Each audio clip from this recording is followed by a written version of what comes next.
Grandes futboleros, ¿cómo están? Tengo el honor de estar con José Madrid. José, qué gusto que me des la oportunidad de entrevistarte, hermano. ¿Cómo estás? Bien, bien, el gusto es mío por estar aquí, invitarme a tu programa, así que contento para divertirnos un ratito y responder a todas las preguntas que se vienen, ¿no? Perfecto, José. La primera pregunta que te quiero hacer, ¿dónde te formaste y cómo fue esa llamada a primera categoría?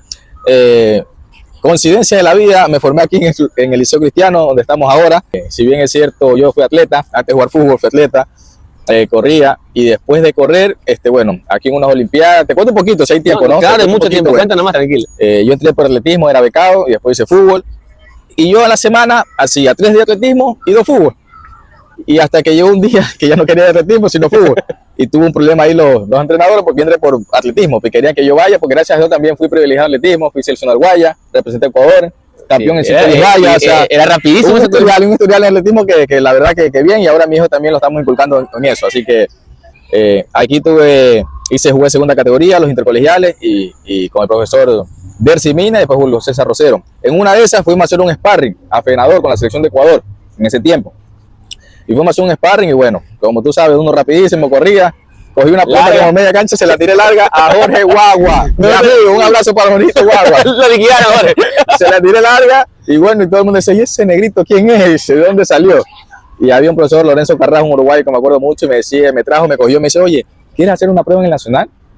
Y yo le dije, hable con Rosero, un ingenuo, inocente, y le dije, y bueno, ahí coordinaron y todo, y me fui a hacer unas pruebas, y me recibió Célico y todo eso, y bueno, de ahí para allá es otra historia. Y es que esa es otra pregunta que te iba a hacer, porque tú eras buen delantero. Yo en mis investigaciones y en tus primeros pasos eras buen delantero. Pero, ¿quién te reconvirtió en marcador derecho, o volante o marcador derecho?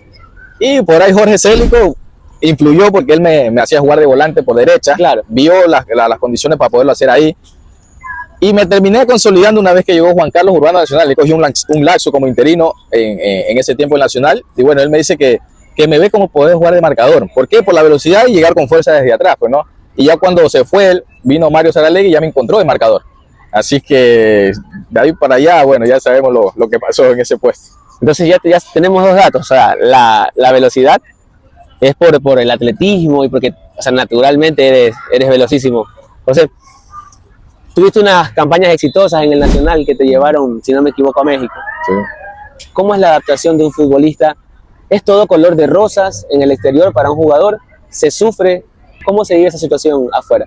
Bueno, lo de nosotros fue algo muy rápido, muy fugaz en cierto tiempo. Me pasó muchas cosas, muy rápidas, como te digo.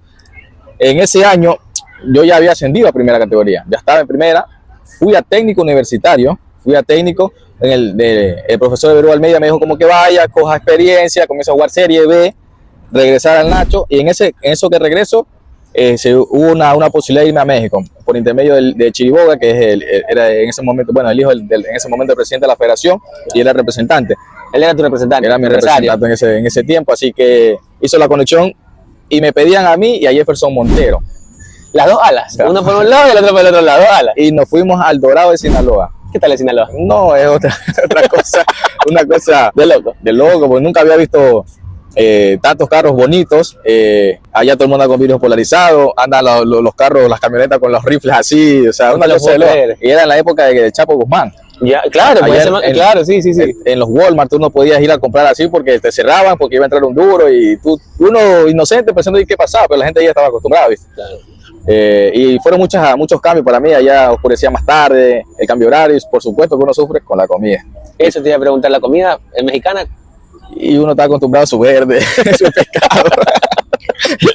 Sí, claro. Y bueno, a comer taquitos y a comer milanesa. Para mí la milanesa, que es un pollito así, siempre era fijo, porque a mí yo casi no comía picante. Ahora me acostumbré a comer un poquito más, pero al inicio me costó, pero bueno.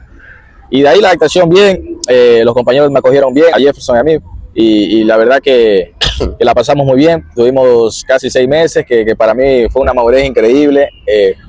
Tener otro rostro, otro tipo de personas, jugadores más maduros. ¿Cuál es la diferencia entre el fútbol ecuatoriano y el fútbol mexicano? La diferencia de nosotros como característica es la potencia y la velocidad, ¿viste?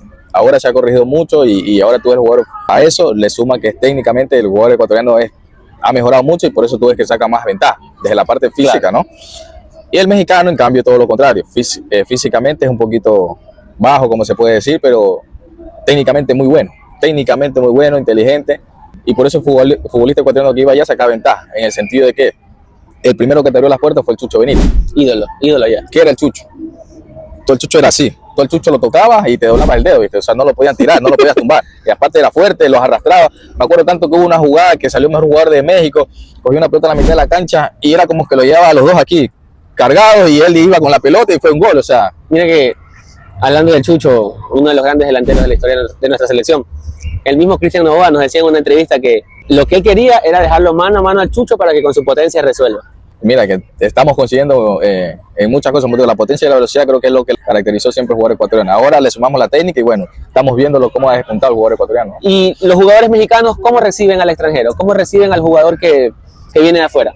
Mira, al inicio es difícil, ¿por qué? Porque ellos sienten que tú le vas a robar una plaza de trabajo. Es como igual aquí, ¿viste? Le estás robando una plaza de trabajo y todo eso, pero una vez que tú comienzas a demostrar, a ver las condiciones y ayudar al equipo, obviamente te miran con otro ojo y la verdad que eso ha hecho abrir puertas y más que, como te digo, referencia a los jugadores que han ido y han hecho quedar bien. O sea, ahorita el jugador ecuatoriano es muy, muy buen visto en México.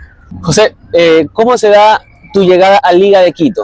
Porque recuerdo que cuando jugabas contra Barcelona, yo siempre dije, estuviste a punto de llegar a Emelec, de hecho. Sí, sí. Ya, pero cuando jugabas contra Barcelona, Emelec, yo decía, Dios, o sea, ¿por qué no contratan a este? Y no sé por qué no lo hacían. ¿Cómo se da tu llegada a Liga? Bueno, mi llegada a Liga, gracias a Dios tuve buenas campañas con Nacional y bueno, ese venía negociando meses antes, se había cerrado esa negociación y sin embargo por ahí mi salida Nacional no fue tan vistosa o tan buena por el sentido de los hinchas. ¿Por qué? Porque es el rival de patio, siempre claro. Se consideró un Nacional Liga un clásico, tanto así que un día saliendo del estadio tuve un inconveniente con unos hinchas porque me gritaban cerca, cualquier cosa te grita. Mentiroso, traidor, dice que me voy al otro equipo y incluso uno me insultó la madre cerca, claro. Y como todo uno reacciona, ¿viste? Pero bueno, no pasó a mayores, pero sí quedó ese sinsabor ahí al final con la hinchada, más que todo, pero bueno, el club recibió un dinero, se ayudó y bueno, y de ahí me llegué a la Liga, bueno, otra. Sin entrar en la polémica porque no nos caracterizamos por eso.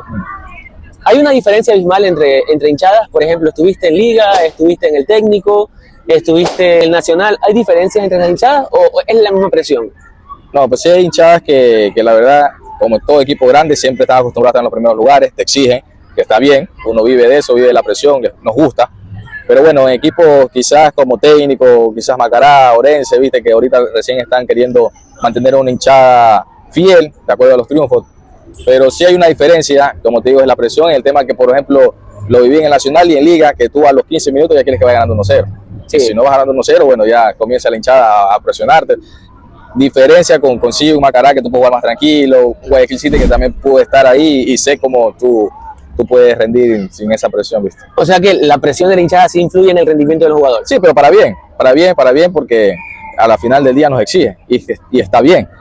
Pero llega un punto que la hinchada también tiene que saber entender y apoyar en el momento justo, porque los dos equipos se preparan para ganar y a veces no todo sale como uno lo planifica, ¿no? A veces los hinchas piensan, yo no soy hincha, en este momento no soy hincha ya, dejé de ser hincha hace tiempo, y piensan que el jugador entra a perder, ¿no? o a fallar a propósito, cuando no es así.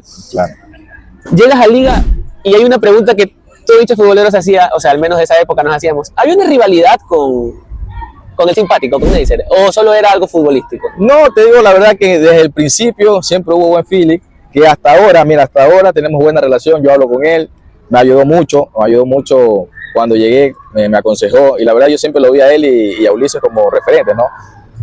Justo ese año se retiró Ulises, no tuvo la oportunidad de jugar con él, pero sí con Neisser, y bueno, y ahí la prensa también lo hizo un poquito mediático, como que sí, este más joven, pero el otro tiene experiencia, ¿quién debería jugar? Pero nosotros la interna siempre nos llevamos súper bien, y bueno, al final del día, cuando llegó Subeldía me pude consolidar un poquito más y comencé a jugar, pero después Neisser siempre estaba también ahí, siempre podía jugar, y después llegó el Choclo del 2014, me acuerdo, y fue lo mismo, tanto así que llegó un punto que yo jugaba de marcador y el Choclo jugaba de volante. ¿Qué rayas tenían? No, era impresionante. Y después, cuando íbamos a jugar afuera, a nivel internacional, las copas, el Choclo jugaba de marcador y yo jugaba por izquierda. El que salía era Pervis, que en ese momento recién estaba haciendo sus primeros mininos. Claro. Y de local, sí, otra vez. Vamos, Pervis por izquierda, Madrid por derecha y el Choclo arriba. Y créeme que ese año 2015, si no me equivoco, tuvimos 19 fechas invictos. 19 fechas invictos y ganamos la primera etapa. Eso te iba a preguntar. El 2015 fue un año para el hincha liguista agridulce, ¿ya? Estuvieron en una final, sí. Estuvieron así de ganar la River. ¿Cómo se vivió a la interna eso? Bueno, antes de la final tuvimos con el tema de la Copa con River, si bien es cierto ya perdimos 2-0, pero aquí estuvimos así a un paso de dejarlo eliminado. Ustedes eran poderosos aquí. Sí, éramos fuertes. Me acuerdo que en ese momento teníamos un jugador como era el Cachito Morales, que creo que andaba en su mejor momento. Narciso Mina, Alves, y bueno, en la parte de atrás, bueno, ya conocen los nombres, Romero, jugaba el Beto Araujo, tapaba Díaz, ya te digo, el Choclo, Ran Berbera en la mitad. Equipazo, era un equipazo, sí me acuerdo. Sí. No entiendo cómo no salieron campeones todavía. Bueno, eso también a veces hay cosas que pasan extrafutbolísticas que sí influyen, al final del día terminan influyendo. Y bueno, una anécdota con ese partido, bueno, nosotros le hicimos el primer gol a River al minuto 80, me parece, el gol de Narciso Mina, fue el primer gol. Ya. Y entró eso, ya anímicamente el primer gol, nos fuimos la avalancha arriba y más la altura, bueno, y hizo una jugada de Cachete, me acuerdo tanto, pum, penal y todo. Era una de las últimas jugadas y la pelota la coge Alves, que no era el destinado para cobrar. No creo que era el Cachete. Era el Cachete, es más calidoso. ¿No? Y sin embargo la coge Alves, bueno, la cogió, confianza, la gente del estadio full, llegó y la botó. No, lo mato. No lo mato, yo lo mato. La botó. Y ya te imaginas cómo la hinchada se puso y su le dijo algo. Terminó el partido, entramos al camerino, Subeldía iba como un toro, iba como un búfalo. Tuvieron que agarrarlo porque lo fue a buscar a Alves a piña, Subeldía se le va el avión y lo tuvieron que agarrar porque el destinatario era que lo cobre el Cachete. Alves siempre fue así, ¿no? Siempre fue loco, ¿no? El otro año terminó saliendo de liga. ¿Qué significó? Porque tuviste un llamado a la selección. Sí. Cuando dijeron tu nombre en la lista, ¿qué sentiste? No, mucha alegría, el sueño de uno desde siempre. Tuvo varios llamados, yo siempre digo que Rueda fue uno de los que siempre me ayudó para bien, porque incluso en ese tiempo que yo estaba por decidir para irme a Liga o MLE, porque estaban las dos propuestas ahí encima de la mesa. En una convocatoria yo voy y con toda confianza fui y le pregunté al profe, le digo, profe, quiero hablar con usted un momento, esto y lo otro, y él me dice, claro. Bueno, conversamos y le expliqué sinceramente, profe, mire, tengo estas dos opciones, ¿usted qué piensa? Con más experiencia y todo eso. La única respuesta es que él me dijo, la selección, ¿dónde juegue? En Quito. Listo. Con eso ya me dijo todo, ya con eso yo ya me incliné más por Liga y bueno, también influyó mi señora esposa que está ahí, influyó en esa decisión de quedarme en Liga y no venir a Guayaquil también, así que fue. ¿El ambiente futbolístico en Quito es más sano que en Guayaquil? Sí, se puede considerar que sí, la verdad. El clima mismo te da para eso. Acá en Guayaquil la gente es un poco más alegre, por decirlo, ¿ya? Sí. Sobre todo por las noches. Sí. ¿Cómo fue y qué significó para ti esa lesión, la del tendón del Aquiles? Porque, o sea, es verdad que estabas en ese tiempo, estabas en Guayaquil City, si no me equivoco. No, sí. Ajá, estabas en Guayaquil City. Pero aún estabas, o sea, no eras un jugador retirado. Siempre fuiste potente, rápido y con más experiencia fuiste inteligente. Esa lesión, ¿qué significó para ti en tu carrera? O sea, ¿qué pasó después? Antes de la lesión del tendón de Aquiles, tuve otra lesión fuerte que fue, me rompí el cruzado y el colateral interno. ¿Ya?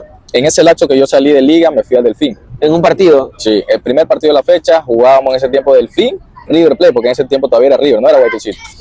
Y bueno, una jugada que yo sí digo que entré mal, porque era el primer partido, había mucha expectativa en Manta y todo eso, de haber armado un buen equipo, y al final del día ese equipo llegó a la final. Yo llegué de costado, con el pie descostado, por no poner la plancha, porque si la ponía seguramente me iban a expulsar y quizás eran 2 partidos, pero no eran 8 meses. Claro. Y en ese momento físico, pasé todo eso y bueno, decidí ir así y bueno, Pepe Caicedo, que en ese momento jugaba en River, golpea la pelota y me mueve la rodilla. Y en ese momento yo salí, intenté volver a ingresar pensando que no era nada, pero bueno, se me hicieron los estudios y todo y estaba roto. Creo que ese fue un momento crítico para mí, porque antes de yo firmar en el Delfín tuve un acercamiento con Meme nuevamente, porque él sí me quiso traer 2 veces MLE y bueno, por el tema de Liga yo no pude venir a MLE. ¿Y después? Y una vez que salí, él me dice que fue en Delfín, que él a mitad de año me iba a traer MLE otra vez. Pero mira, lastimosamente pasó eso y no pude venir a MLE. Al próximo año salgo del Delfín, firmo 2 años en Guayaquil City. El primer año volví a jugar, volví a agarrar ritmo, gracias a Dios estaba bien. Y uno de esos partidos X que del Guayaquil City siempre le ganaba a Barcelona, no sé si te acuerdas, el Monumental 1-0. Sí, claro, que siempre le ganaba. Llegó un partido de eso y bueno, estaba jugando por izquierda yo. En el primer tiempo yo choco con José Ayoví, no sé si te acuerdas José Ayoví. Claro. Era rápido, choco y caímos los dos y él sale fracturado el tobillo. Y cuando lo vi salió en muleta y en el primer tiempo pregunté qué le había pasado, pero me dijeron que solamente fue un esguince. Para el segundo tiempo, una jugada casual, de las típicas que uno sale a anticipar, estaba yo Figueroa adelante mío, y yo solamente la hago con el brazo así, lo desequilibro y salgo a anticipar la pelota y me caigo. Pero yo quedo con la pelota, y yo lo miro al árbitro y le digo al árbitro, tal, me está haciendo falta. Pues, claro, en ese claro. momento. Me dice, el árbitro se me acerca y me dice, no te toca a nadie. Y ya yo me quedo callado y piso, y me trato de parar y piso, y yo miraba, pensaba que había hueco en la cancha, el Monumental estaba bien. Y entró el doctor y me dice, pisa fuerte. Le digo, doctor, siento que el pie se me va un hueco. Ya. Y me dice, no, piso, siento que el pie se me va un hueco. Así que ya pidió el cambio, bueno, salí, llegué a mi casa, y yo me acuerdo tanto que estábamos en vuelo con ella, y yo intentaba hacer este movimiento, y no lo podía hacer. Y sentía que aquí el tendón se perdía. Y con todo el respeto, ¿y el doctor no te examinó, hermano? O sea, En ese momento el doctor ya sabía, pero no me lo dijo, porque dice que es un golpe psicológico fuerte, por eso no te dicen nada en ese momento. Pero él ya lo sabía que estaba roto. oh, ya. Así que, ¿Cuál es el doctor de esa época? Arce, el doctor Arce trabaja con nosotros. Ya. Así que ese mismo día fui a la clínica y en la madrugada me intervinieron, y bueno, el otro día amanecí operado. ¿A qué se dedica el día de hoy José Madrid? Bueno, ahora soy director técnico, gracias a Dios tengo la experiencia ya de trabajar en 4 años en esta linda profesión que me gusta enseñar, me gusta implantar mis ideas, lo que tengo en mi cabeza, cómo veo el fútbol, y la verdad que gracias a Dios me ha ido bien. Bien, sí, todo está bien, ¿te gusta muchísimo? Sí, me gusta. Comencé con jóvenes, primero trabajé con una sub-13 en Estudiantes de Babahoyo, Ya. tanto así eran mis ganas que yo viajaba a Hoyo todos los días, viajaba a Hoyo, iba, venía. Después se me abrió la posibilidad de dirigir un equipo de segunda, como fue Espartanos. De ahí dirigí la sub-17 de Búhos, sub-15 de Búhos, jugando en el campeonato nacional, que ya era otro nivel, otra cosa, y la verdad que muy buena experiencia. De ahí dirigí otra vez a Santa Elena Zumpa, salí campeón en la península, Luz Valdivia también salí campeón. Y bueno, este año tuve la oportunidad de ser asistente del Turco Asad en el Nacional, que es otro nivel también, y la verdad con mucha experiencia, la verdad que me sirvió de mucho aprender, y aparte de también ver el respeto de los jugadores que todavía están tan vigentes y le tienen a uno como es campeón del club y Como todo eso. referente. La verdad que eso te llena mucho y te da más ganas de seguir aprendiendo, seguir trabajando, ¿no? Y mirando la cámara, ¿qué le podrías decir a todos esos niños, a todos esos jóvenes que tienen la ilusión de llegar a primera? Y tú como técnico ahora eres un docente, que me imagino que no solo enseñas fútbol, también enseñas valores. Correcto. Entonces, ¿qué le dirías a los muchachos que quieren llegar a primera? No, primero que sean disciplinados, que luchen por sus sueños, que sean disciplinados, que no se alejen del estudio, porque ahora el fútbol actual no solamente es correr tras una pelota, sino que es más fácil trabajar con gente que venga con la parte cognitiva más capacitado, porque entiende mejor el juego. El fútbol ahora es entenderlo más que de correr. A todo eso tú le sumas después, sí, las cualidades físicas que tiene, que sea rápido, potente, alto, que salte bien, pero si todo eso le sumamos a la inteligencia, creo que van a sacar mucha ventaja. Y la verdad que nada, que sigan estudiando, que luchen por sus sueños, que al final del día a veces no llega el talentoso, sino que es más disciplinado. Dale. Bueno, y para cerrar esta entrevista, ¿ídolo de la infancia? Michael, marcó derecho de Brasil. ¿El DT que más te marcó? Mario Saralegui. ¿Comida favorita antes de un partido?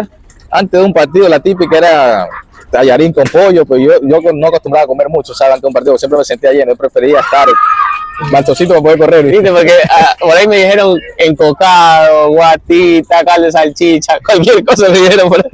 Y estadio más difícil en el que se te hizo jugar. Ese estadio que tú decías, miércoles, bueno, nos toca con tal equipo y tú, ay, qué estadio, o sea. Nacional o internacional lo vale todo. Vale todo. Y me parece que el de más difícil que jugué, me parece que es el Arena, el de Gremio de Brasil, con Gremio, allá. Oh, dale. Sí. Bueno, banda futbolera, esto ha sido todo. Es un placer, José. Muchísimas gracias y hasta luego. Gracias. Banda futbolera, José, ¿a quién le pasas la pelota? Se la paso a mi compañero y mi amigo Flavio Caicedo.